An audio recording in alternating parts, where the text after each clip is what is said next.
All right. Just trying to get to see, I guess, if you're a team player, and if you could just describe a time where you worked as part of a team and what was your role on the team.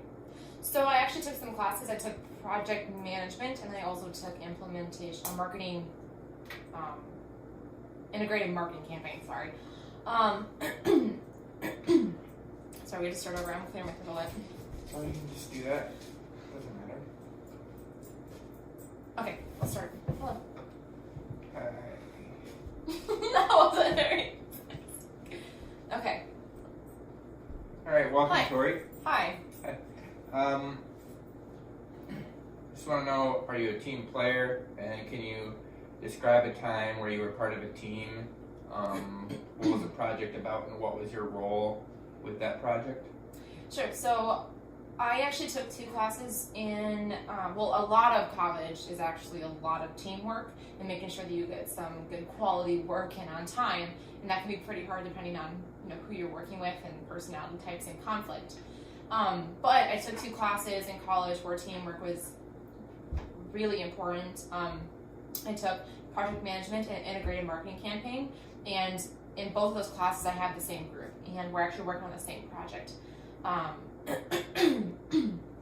And a lot of it can be frustrating because sometimes we, like, our different variations of what we're supposed to do just don't line up, and so it can be hard to kind of put everything together. But I think a really important part of being a part of a team is learning how to address conflict, and I think that I was able to do that very well in the team.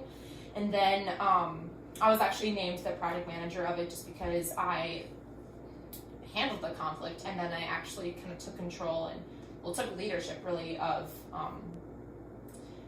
all the different little tasks that we had to do in order to meet our deadlines and get everything in on time. And so I think I am a really good team player, actually. Okay. Can you tell me a specific time when you were under a lot of stress, and how did you handle it? Actually, in my current role, I am under a lot of stress right now because we have 2 lenders in the branch that I work at, and one of the lenders actually had to leave and go on medical leave, and so that left me with having to take every single person that walks in the door, every single person who calls in for an application, and every single dealership that sends me an application. So it was really stressful when I not only had to take over her deals, but I also had to keep going with my deals. And then on top of that, take everything that comes in. So it's a lot that comes at you at once, but I think a really great way that I learned to mitigate that is I wasn't afraid to ask for help. So I wasn't afraid to go to my branch manager and ask if he could put an application in for me really quick while I wrote a different one up for him to approve.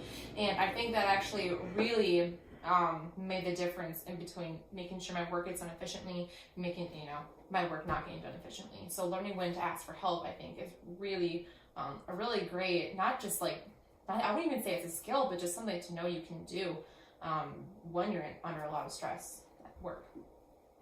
Okay. Can you give me an example of your ability to adapt to change? So right now, when my coworker left, that was a big change that I had to adapt to, and I had to ask for help in order to make sure that I adapted to that change in a good way. Right now, my company, as far as lenders go, we're actually moving away from soliciting people over the phones, and we're going out to businesses and making relationships with them to see if we can help more people out there versus just soliciting some leads that we generated. So we're taking a lot of time in the week and throughout the day to actually go out and talk to maybe HVAC places, not even just car dealerships, but bike places, maybe some hot tub places, just places, vets that have sometimes higher bills that people can't always afford without financing. And our target market generally probably can't get approved of that certain types of financing that you'll see at those kinds of stores. So right now we're just going out and spending a lot of time out there and less time in the office to get work done. So I think, again, that adapting to this change, a lot of it was just asking for help when I needed it, especially when it comes to learning this new business plan that we're putting together. Okay. Why do you want to I guess, leave your current position at Marine Credit Union? Well, I want to leave my position at Marine as a CLO for another position at Marine as a digital marketing manager, because I just feel like I have gotten all that I can out of this position right at this point. I have been a top performer. I have constantly hit my numbers every single month, and I think that I have just learned a lot and just really gone as far as I can go in this position, and so I'm looking to expand further to maybe learn something more, especially learning something about, going out into the digital world and doing marketing versus just marketing myself to possible businesses I could work with and possible members. Okay. I guess do you have any experience in the digital world of marketing? I would say I have a lot of experience, actually, because the way that I got my degree wasn't through just reading textbooks and taking notes and listening to a lecture. We actually did a lot of hands-on work. So we did a social media simulation where we actually had to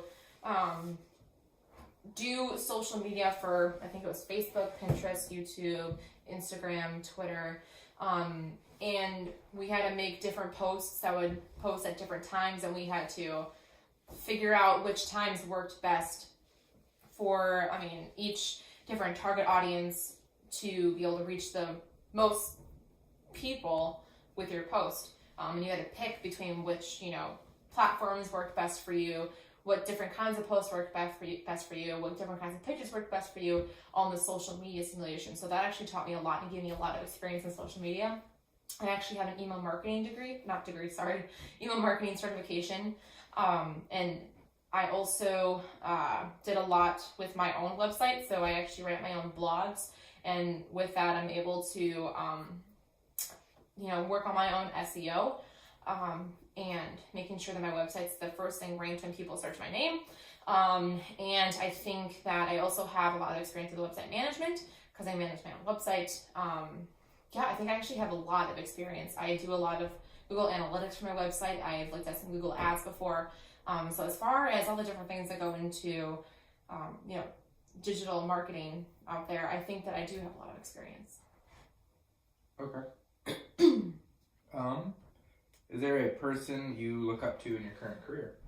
Well, so far I haven't really met a lot of people in the marketing field. So the only person I really have to look up to is, well, not the only person, but the person I've chosen to look up to is actually my professor, Pam. And the reason why I look up to her is because I think that she is just so good at explaining everything that comes with, in the marketing world. She's amazing. She knows everything. She claims that she doesn't, but I think that she's a great mentor for me, and she's someone that I look up to in marketing just because I think I can learn so much more from her.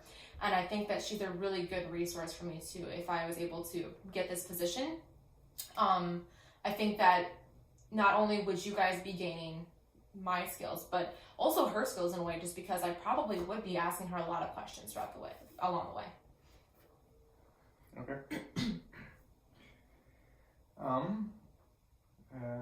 How familiar are you with the target market here? I think I'm very familiar just because I have been working in the field, so I know Marine Credit Union's mission, and that being is serve the underserved. And I definitely think that it's the reason, the mission is the reason why I wanted to join the Marine team. So I think I'm very familiar just because I work with these people every single day. I know what they're looking for, and I know what the type of people that we want to serve, what they look like.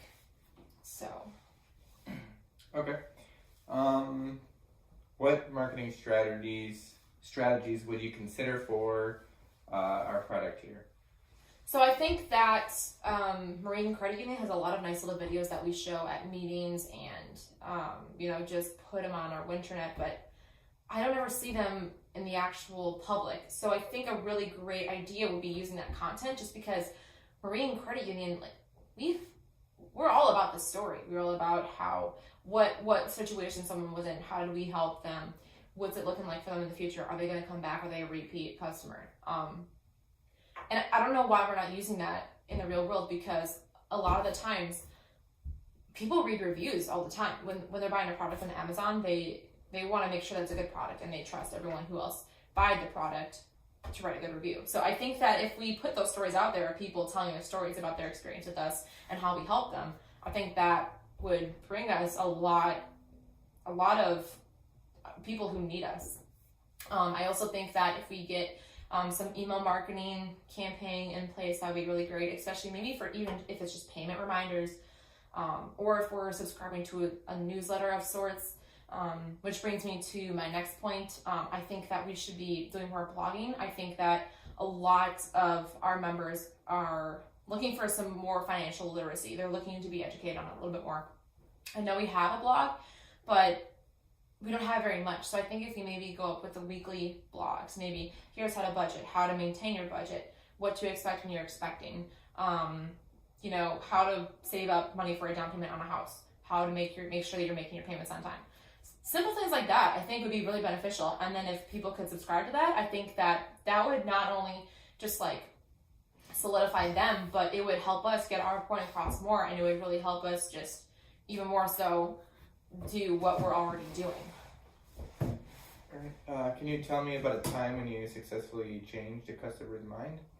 So every single day, you know, I get applications for people who want car loans, and I don't know if you know what GAP is, but it's guaranteed asset protection, and it's something that if you have a vehicle that is worth less than what the loan amount is, you should always have GAP on there because accidents happen. So, everyone who comes in looks at GAP just as a number. They don't look at the experience or the benefits to it. They just know that it's an extra $570 or $670 added onto their loan. And every single time they walk out changing their minds because I'm able to sit down with them and let them know here's the benefits of having it and here's the cons of not having it. So the benefits definitely outweigh the cons of GAP. And I'm able to sit down and show them that, and even, you know, playing to those stories and telling them, here's what happened to me and I had GAP.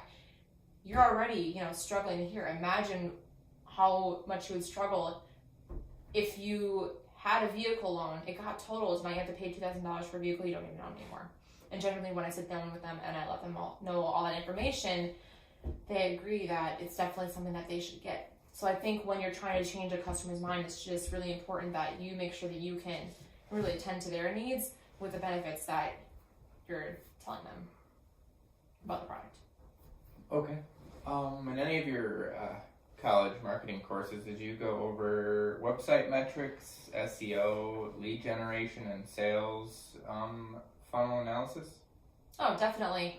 Well, first of all, you have to understand the sales funnel before you get to anything else, just because you're not really going to understand any of the numbers that you're seeing on the metric side if you don't really understand the sales funnel and where someone is in the sales funnel. So I think that that's really important, and yes, you did touch on that, and I am very familiar with it. Also, as far as website metrics go, I have a lot of experience with Google Analytics. I actually did a little, I don't know if you ever heard of the Sparta Haunted House. They have a website, and I did some Google Analytics work for them and to kind of show them where they're lacking and what they could do better on the website. I actually do my own analytics for my website as well, so I can kind of see who's coming to my page, to see if any prospective employers are coming to my page, and the different kinds of audiences and where they're coming from, to kind of see how I can tailor my page more so towards, you know, SEO, which is ranking in Google, and if you rank higher, you're definitely going to be a better option for people who are searching, whether it be, you know, digital marketing specialist or my name. All those points we have touched up on in my classes and I've gone extensively into. Okay. Have you worked with, I guess, managing a marketing budget or anything like that? So the project that I'm doing right now, from project management integrated marketing campaign, it actually doesn't have a budget because they're a nonprofit organization. But even that can be looked at as managing a budget, because we have to make sure that we are getting products for them that are going to help them, that don't cost them anything. So a little bit about what we're doing is we're actually putting together an e-commerce site, or e-commerce store for their products online, so they're able to sell their products not just in store but online, which will hopefully get them more revenue. And we're also making some blogs for them. So when we're building an e-commerce store, it's very easy to sign up for these monthly subscriptions to get, more out of the shopping cart that you're using or the payment gateway that you're using. So it's very important to manage the budget in this situation, just because we don't want to be using anything that could be, having them spend money when we don't have it. Another example is in that social media simulation that I told you about earlier. We actually had a budget to manage, and certain photos cost a certain amount, and it all depended on what I wanted to use and how much I wanted to use it. So some photos were just $5, but some blog posts were $500.